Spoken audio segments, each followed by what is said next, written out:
All right, so in the last exercise, or the last video, we went over using grid span or column span to make these kind of unique grid layouts. Well, we can kind of do that to do some really more complex ones. So let's take a look at this layout here. It's a bunch of 70s musical groups, okay? Now, you'll notice that each row has a different number of columns. So in this one, the first one, each column is about a third of the page, right? Maybe I should use white. I don't know what's the best color here. Maybe white's the better color. No, I think I'll stick with black. Just make it thicker, maybe. Now here, each one of these columns is half of the page, or 50%. Here, this is just 100%, or one column. And then here, this is not thirds. This is actually this is actually, yeah, this is 2/3 and this is 1/3. Okay.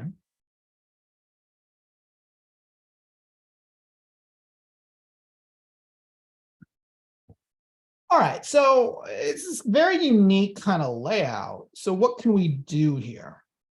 Well, what we're going to do is find the common denominator that all of these numbers equal. So 1/3, 1/2, 2/3, 1/3. What do they all have as a common denominator? And they all actually could be 12ths. So what I'm actually going to do is I'm going to break this design into 12 columns. Okay.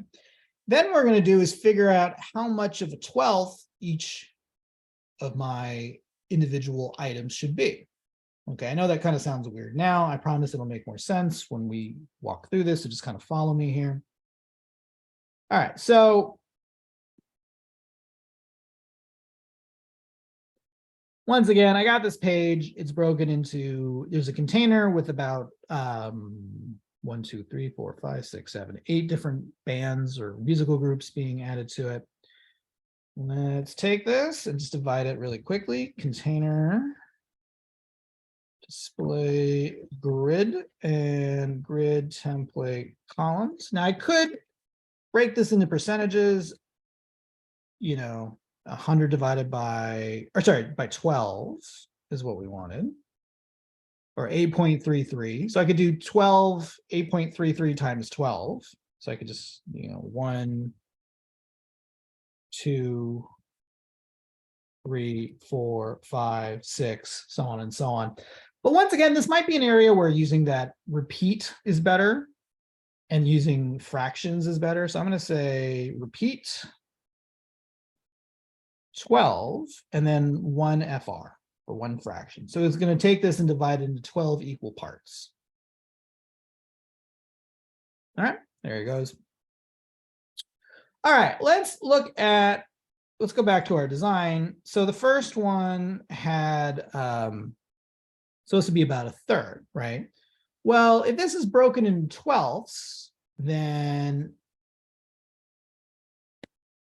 and it's a third, 12 divided by 3 is 4. Or in other words, my element here, so let's preview this in a browser.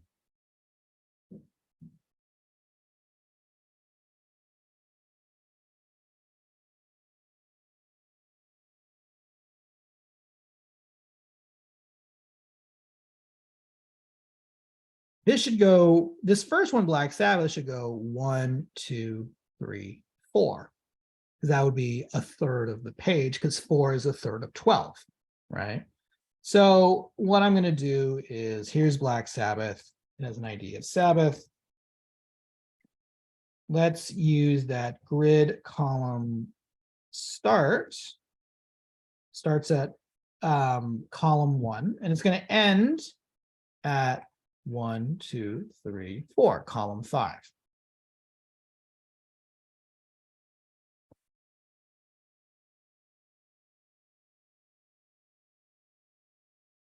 Okay.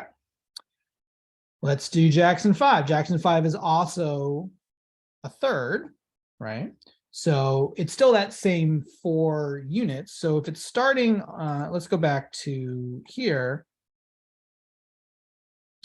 If it's starting on column number 5, it's 1, 2, 3, 4. It should be ending on column number or column line 9. So Jackson 5 has an ID. Let's do Jackson 5 grid column start 5 grid column end 9. Okay, let's save, refresh. Okay.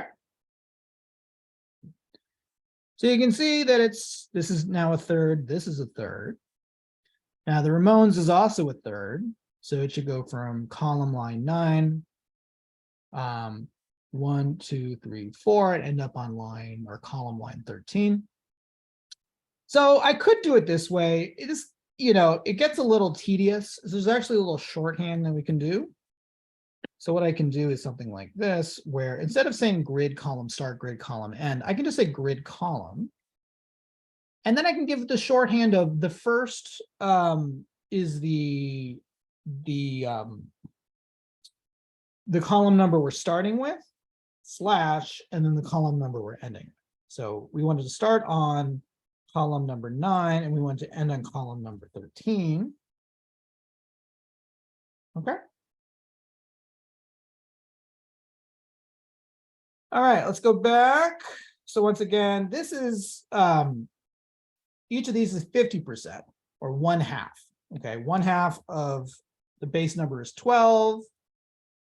So each one should be 6 columns long. So this is starting on,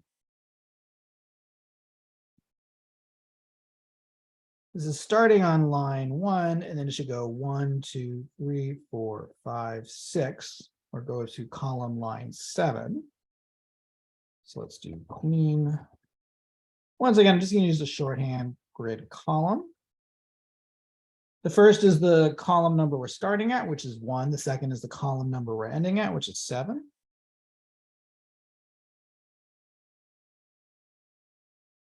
Deep purple is also going to be the same. Grid column. First is the one we're starting at, which is 7. So just like with the other one, 1, 2, 3, 4, 5. Oops, sorry. Yeah, it's 6 because it's each one is half of 12 or 6. 1, 2, 3, 4, 5, and 6.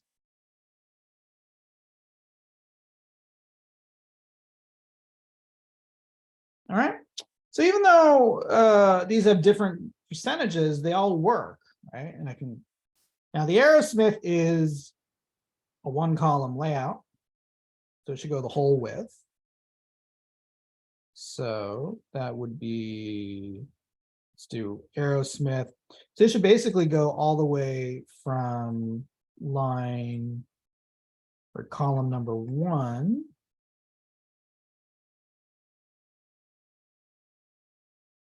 all the way to column number 13.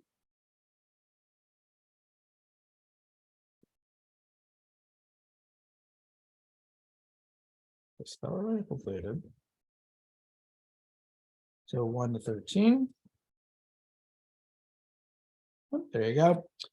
And then this last one, we said, well, oops. This is 2/3, and this is 1/3, I believe. I think that's right. Looks like it is. Let's say it is for now. So this would be 2/3, this is 1/3, so this is basically 2/3 of 12 would be 8, and then the remaining is 4. So that is KISS. So KISS should be 8 columns wide. So if it starts on 1, 2, 3, 4, 5, 6, 7, 8, or column number ends at line number 9, column line 9.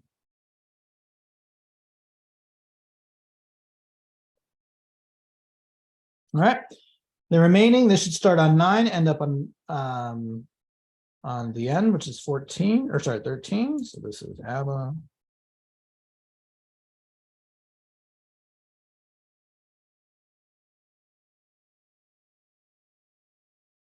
Ooh, excuse me. So the point here is that we can have this one design, but still be able to have different number of columns per row.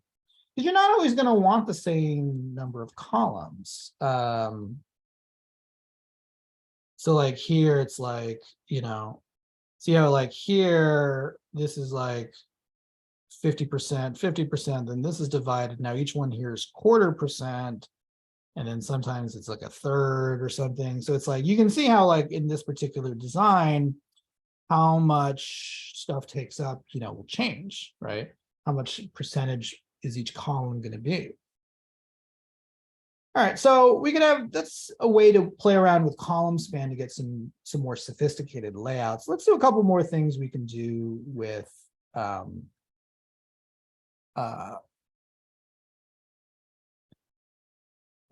tables, or sorry, tables, with grids. So here what I have, let's go to exercise 10.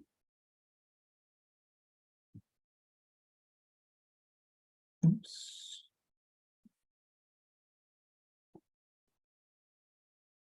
All right, so oops, should be this one.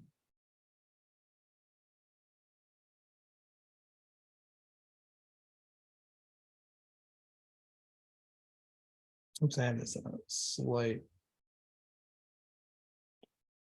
I guess I do. All right, so I'm going to go here and let's look at this page here. So I have a container and I have 9 items. Each of my 9 items has, there's a 3-column layout. And then each column is 100 pixels. So what it should do is it's going to give me something that looks like this. Okay, so this is the 1, 2, 3. I have all this space here, right? So what I want to do is I want to take all of this content and I can move it around my container here. So this is considered the start of your container. This is the center of the container, and this is the end of the container. So what I could do is, well, I could say, here's my layout. I could say, use what's called justify content. Now, if I say, if start is, it's already at the start, but if I said justify content end, see how it places all of these items, it moves the whole thing over at the end, or I could place them in the center.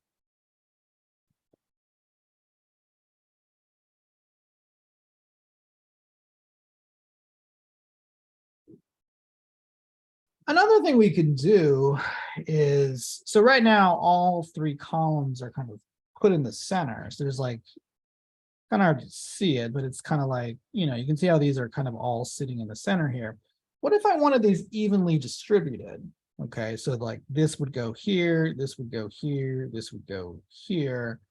Well, in addition to putting things at the start, the end, or the center, you could also do something called space between. And what that would do is actually figure out how many columns you have and equally space them out. Oops. So you can see how, like, when I did this, it equally spaces them out. What's interesting is if I ever go back and change the number of columns, like here I'm adding a 4th column, it'll automatically readjust everything. And they're still being equally distributed. So even if I was to take this page and make them bigger or smaller, you can see that the space is readjusting itself. In addition to space between, there's also what's called space around, which is the same idea. The difference being that instead of having things aligned to the right or to the left, it puts an equal amount of space in the beginning and the end. So that like, usually it takes whatever this is and divides it by half. Half of it goes here, half of it goes there. Okay. Now justify does horizontal. We could also do a line. A line would be vertical. So let's take a look at this. It's pretty similar to the last one where there's this container and then I have these sections here. And let's preview it. Okay. Now, by default, each of them has, I set a height for this. So each row has, there's the height being set there. And then the item itself, the grid, has that row gap that's also spacing them out a little bit. It's also setting up the height here, setting up based on the height of this. Now, what I'm going to do is, well, I'm going to come in here and say align content. Now, the same way I could do align to the start or end. So this, instead of this being the start and this being end, for alignment vertical, this is the start and this is the end. So if I say end, that should put all of my content at the bottom. If I said start, that would put all at this top of my item. Or I could set it in the center. Okay.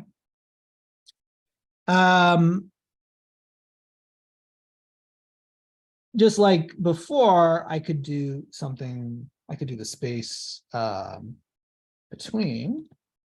This would space out my items vertically, so everything is evenly distributed, even if this changes. So if I change the height of this, so if I change the height to be, I don't know, 100, everything is still evenly distributed.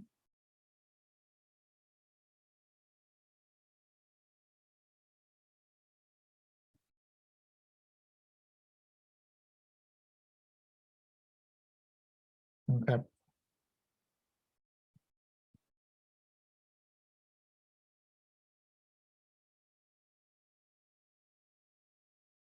And space between makes, lines them to the top and bottom. You want a little bit of space there. That would be space around. It puts a little bit of space before and after. Okay. Once again, it depends on how many columns you have. So if I actually got rid of one of these columns, there would end up being more rows. And so then it evenly distributes. Or if I added more columns, I'd have less rows.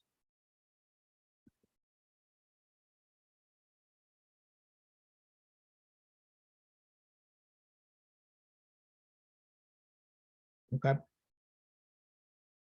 Now you might go, okay, Mr. Hurwitz, that's cool and everything, I guess. Why would I want to do that? Well, look at it like this. Okay. Let's go to exercise 12.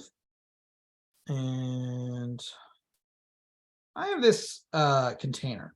Okay, and I have the container that it has a height and it has a background picture. Okay, and it looks a little forest. And then in the middle of it, I have this text here. Okay. What I want is I want this text to always sit in the vertical height. Okay, now it's really easy to do a horizontal center. Like I could just come in here and say, text align center.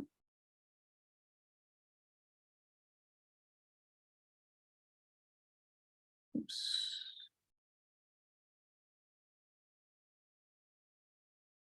And this would always place it in the center here, but there's no way for me to do this vertically. Now you could do something where maybe you place a margin, but if this number ever changed, it would no longer be in the vertical center. Well, what I could do is I could turn this into a grid. and then basically use align content center.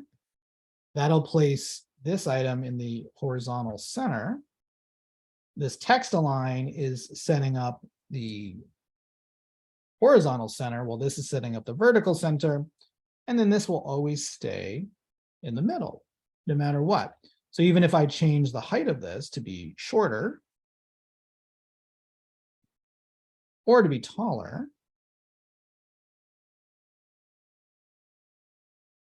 it's always going to remain in the center there.